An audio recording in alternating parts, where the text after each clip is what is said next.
what a complexity in matrio computing, like in material computing.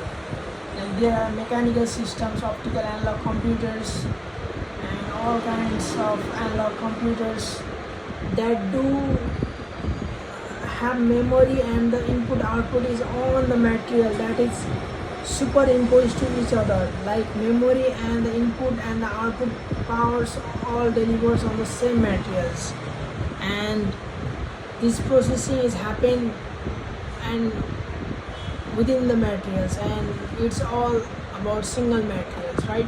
So understanding these material functions and creating these materials, creating these analog mechanical materials that has tiny MEMS network and kind of mechanical neural network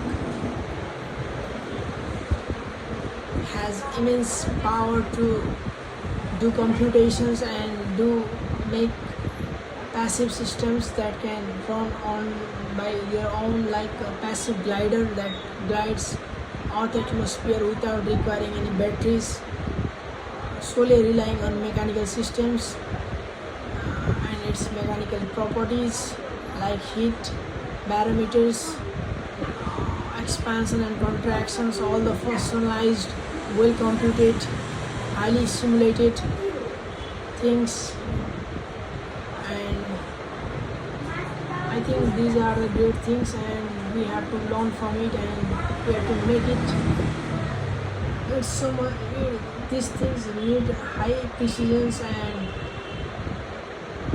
everything should be well managed and well prepared and well placed. If something is even a micrometer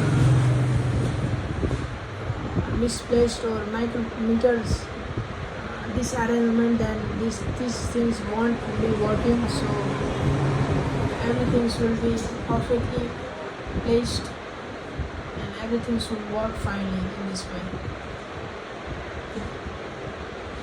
And these are mechanical systems, these are mechanical intelligence, these are mechanical neural networks.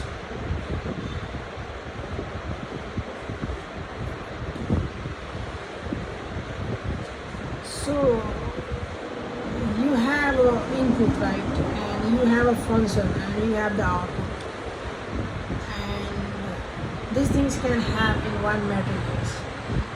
And what do you think on this? How should these materials should look like? How you came with this material? How the simulation came with the solution of these materials should have at this time, at these locations, this kind of structure, and at the left side it should be opening, and at the right side it should be halfly closed. So why it is so? Why? How it came to that solutions? How it is? There are many solutions for it, and we have to find it a better solutions. And also we have to give parameters, we have to have all kinds of information, we have to give all kind of information how the materials behaves in the simulations, and the way things are functionalized, like you have input functions and you are surrounded by these processors, that is material, and when these input functions act onto these materials, some outputs will be given by these materials, right?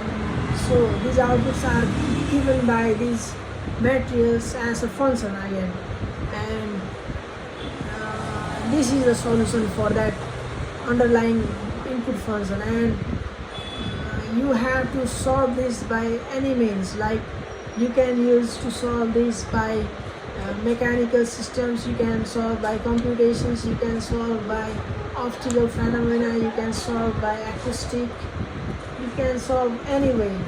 So there are multitude ways of doing this, and the way I want is to find the proper solutions for it, to find the proper structure for it to solve this, and I am finding this path, and I am hoping for the best, and I'll be designing intricate structure of that internal processors. And this processor, I said already, this processor can be everything, can be anything, and can run by pressure, can run by vibrations, can run by temperatures, can run by electromagnetic waves, can run by acoustic ultrasound ranges, and can run by wind, can run by water, can run by air currents. It can be anything, right? So it can be run by eddies, it can be run by electricity. So we can solve this problem, but we have to design the intricate pattern, we have to design the intricate structures. These structures are quite complicated, and we have to find the solutions for it, and the best solutions will be fit there, and that's what we want. Thank you for today.